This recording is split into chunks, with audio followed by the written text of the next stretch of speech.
Bismillahirrahmanirrahim. Assalamualaikum warahmatullahi wabarakatuh.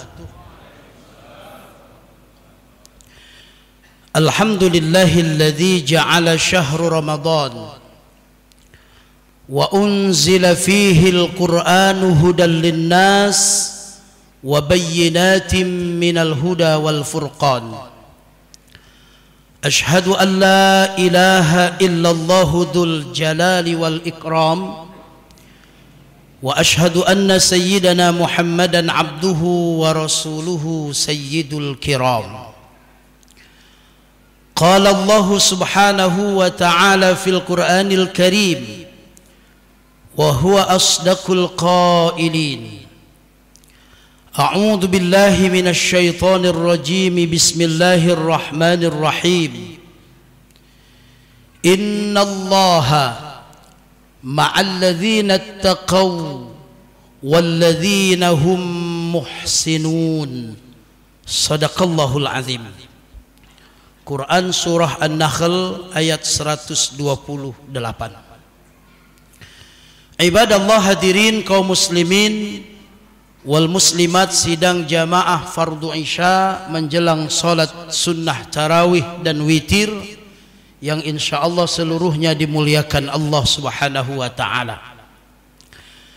Bersyukur kita kepada Allah dengan mengucap alhamdulillahi rabbil alamin. Alhamdulillah Allah sampai dengan malam ini, malam ke-16 Ramadan, masih menganugerahi kita berbagai macam nikmat-nikmatnya. Nikmat umur panjang, nikmat kesehatan dan kesempatan, dan nikmat yang lebih besar dari itu semua, yaitu nikmat iman dan Islam. Dengan nikmat itu kita masih terpanggil untuk hadir di rumahnya yang mulia ini. Jamaah yang dimuliakan Allah, masjid adalah tempat yang paling dicintai Allah di bumi ini. Maka orang-orang yang selalu hadir di masjid-masjid Allah, insya Allah adalah orang-orang yang dimuliakan Allah subhanahu wa ta'ala. Salawat dan salam sama-sama kita sanjung sajikan keharibaan baginda Nabi besar Muhammad sallallahu alaihi wasallam beserta keluarga dan sahabat-sahabat beliau sekalian. Marilah kita terus berusaha untuk menghidupkan sunnah-sunnah yang ditinggalkan oleh Rasulullah sallallahu alaihi wasallam, dan jangan lupa untuk terus mendakwahkannya. Islam adalah agama dakwah, tidak hanya untuk dikerjakan sendiri, tidak hanya untuk diamalkan sendiri, tapi selain kita amalkan, ajaran agama ini harus kita dakwahkan kepada orang lain. Sekurang-kurangnya kita berdakwah untuk keluarga kita masing-masing, anak dan istri kita. Mudah-mudahan selalu kita ingatkan untuk selalu mengikuti dan menghidupkan sunnah-sunnah Rasulullah sallallahu alaihi wasallam. Yang kami hormati dan kami muliakan tim Safari Ramadan pemerintah Kota Banda Aceh. Banyak hadir di sini guru-guru kami, orang-orang tua kami, para alim ulama cerdik pandai, para asisten, para staf ahli, para kepala OPD, para camat sekota Banda Aceh, dan seluruh tim yang tergabung dalam tim Safari Ramadan. Yang kami hormati dan kami muliakan PJ Kecik Gampung Cot Masjid beserta seluruh jajaran, ketua dan seluruh pengurus BKM Masjid Al-A'la yang makin hari makin indah, makin sejuk, dan jamaah masjid ini termasuk jamaah yang insya Allah ramai selalu.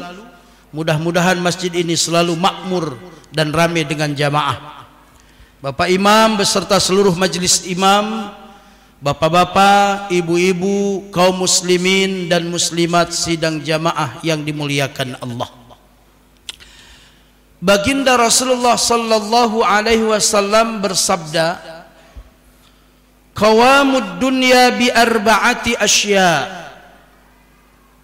Akan tegak dunia ini apabila ada 4 pilar di dalamnya. Dunia ini bisa level kecil seperti kampung, atau lebih naik lagi kecamatan, tingkat kabupaten kota, bisa provinsi atau bahkan negara ini. Kata Nabi, qawamud dunya bi arba'ati asya'a. Tegaknya dunia ini dengan 4 pilar harus ada di dalamnya. Apa itu? Yang pertama kata Rasulullah sallallahu alaihi wasallam, bi'ilmil ulama, yaitu dengan ilmunya para ulama. Dunia ini akan tegak, dunia ini akan baik kalau masih ada ulama-ulama di dalamnya. Ulama-ulama yang istiqamah membimbing masyarakat, ulama-ulama yang masih istiqamah menegakkan kebenaran, ulama-ulama yang selalu siang malam pagi petang tak pernah lelah untuk mengajarkan ilmunya kepada umat ini. Oleh karena itu, Bapak Ibu yang dimuliakan Allah Subhanahu wa taala, kita sangat dianjurkan oleh Rasulullah untuk menghormati para ulama ini. Karena ulama ini warisan para nabi. Setelah Nabi kita Muhammad sallallahu alaihi wasallam, tidak ada lagi diutus nabi ke dunia ini. La nabiyya ba'dah. Tidak ada lagi nabi setelah Nabi Muhammad. Lalu siapa yang meneruskan risalah ini, yang membimbing ini? Itulah para ulama. Sehingga Nabi mengatakan al-ulama warathatul anbiya. Ulama adalah pewaris para nabi.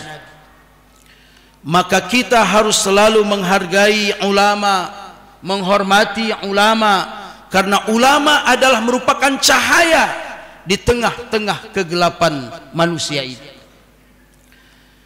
Ketika Allah Subhanahu wa taala ingin mencabut ilmu dari dunia ini, maka salah satu caranya adalah dengan meninggalnya salah seorang ulama di antara ulama-ulama yang masih ada ini. Ketika ulama wafat, berpulang ke rahmatullah, sulit kita mendapatkan penggantinya, barangkali 10-20 tahun yang akan datang. Maka oleh karena itu, kalau ulama masih ada di tengah-tengah kita, di kampung kita, mantong na tengku, yang sering kasih pencerahan, kasih bimbingan, hormati beliau, jaga. Itulah ulama di tingkat kampung kita yang harus selalu kita hormati. Lalu yang kedua kata Rasulullah sallallahu alaihi wasallam, dunia ini akan tegak dengan pilar yang kedua. Apa dia? Wa bi adlil umara, dengan adilnya para pemimpin. Pemimpin yang adil adalah merupakan pilar untuk mengokohkan dunia ini. Baik itu pemimpin tingkat bawah, mulai kecil, Pak Camat, Wali Kota, atau Pak PJ sekarang, PJ Gubernur dan lain sebagainya, terus sampai ke atas. Secara formil mereka lah pemimpin-pemimpin bangsa ini. Tapi dalam agama kita diajarkan kepada kita, sesungguhnya semua kita ini adalah pemimpin.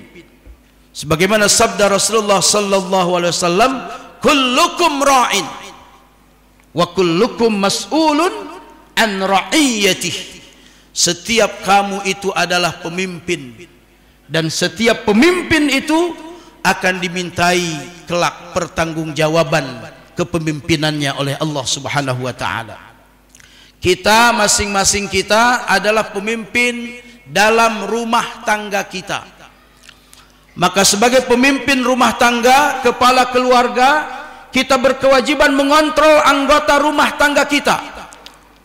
Kemana anak-anak kita pergi, dengan siapa mereka bergaul.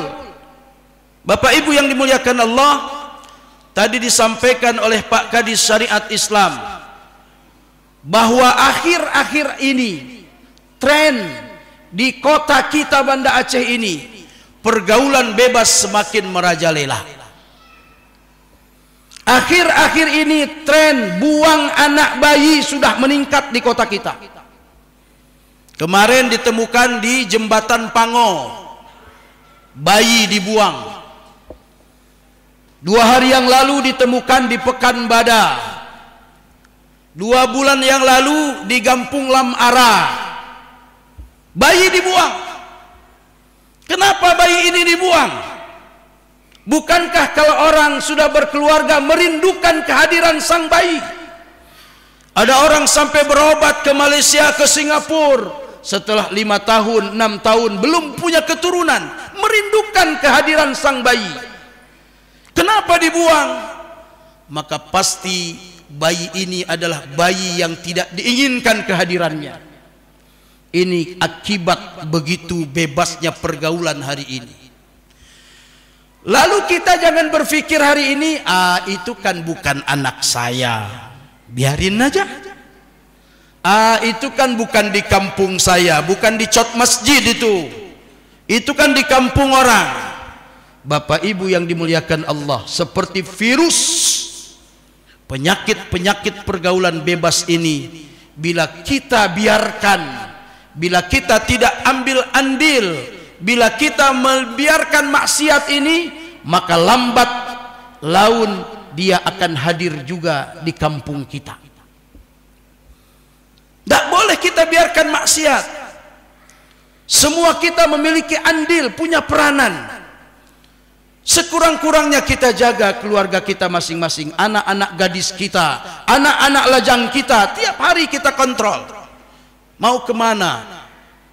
Mau ngapain? Siapa temanmu? Insya Allah kalau semua kita menjadi pemimpin keluarga bertanggung jawab kepada keluarganya masing-masing, maka akibat-akibat kejadian-kejadian yang tidak kita inginkan itu mudah-mudahan bisa kita atasi. Bapak Ibu yang dimuliakan Allah, ini pemimpin. Mudah-mudahan kita memiliki pemimpin-pemimpin yang adil, yang sayang kepada rakyatnya. Hari ini Pak PJ Wali Kota beserta rombongan hadir ke tempat kita. Ini membahagiakan kita masyarakat. Masyarakat itu kalau dikunjungi oleh pemimpinnya senang, bukan main. Betul Pak? Datang pemimpin ke tempat kita senang? Senang walaupun nggak bawa apa-apa. Apalagi kalau bawa apa-apa. Malam ini sudah membawa sesuatu oleh-oleh. Memang tidak banyak nominalnya, tapi begitulah kepedulian seorang pemimpin. Maka kita doakan mudah-mudahan semua pemimpin-pemimpin di kota Banda Aceh tercinta ini, baik itu Pak PJ, para asisten, staf ahli, kepala OPD, adalah pemimpin-pemimpin yang amanah, yang selalu dijaga oleh Allah Subhanahu wa ta'ala. Bapak Ibu yang dimuliakan Allah, lalu yang ketiga, pilar yang ketiga yang mesti ada apabila ingin dunia ini kokoh dan kuat, kata Rasulullah sallallahu alaihi wasallam, wa bisakhawatil agniya, yaitu dermawannya orang-orang kaya. Masya Allah, di kampung itu kalau banyak orang kaya, lalu orang kayanya orang kaya dermawan, itu apa saja urusan mudah. Kata Pak Imam, musyawarah dengan ketua BKM, kita mau nuzulul Quran ini, berapa belangong perlu? 5 buah belangong. Musyawarah, duduk sebentar, ada beberapa saja orang kaya, ada yang bilang saya 1 belangong, ada yang bilang saya 2 buah, 2 buah belangong, 1 belangong 3,5 juta, 7 juta, selesai urusan. Lalu kata Pak Imam, kita juga ada santunan anak yatim ini. Maka kalau ada di kampung itu sakhawatil agniya, orang-orang kaya yang dermawan, Kata orang-orang kaya dermawan ini, oke, berapa orang anak yatim di kampung kita? Masya Allah. Dan kalau ada seperti ini, maka dunia ini akan makmur, dunia ini akan tegak, dunia ini akan jaya dengan hadirnya orang-orang kaya yang dermawan. Insya Allah di Banda Aceh ini banyak sekali orang-orang kaya yang dermawan. Saya ceramah di setiap kampung, ketika saya tanya, adakah santunan anak yatim ketika nuzulul Quran? Ada, Ustaz. Berapa rata-rata per orang? 1 juta dapat. Ada yang 2 juta per anak yatim. Masya Allah. Dari mana sumbernya ini? Semua dari jamaah. Ternyata jamaah kita semuanya orang-orang kaya.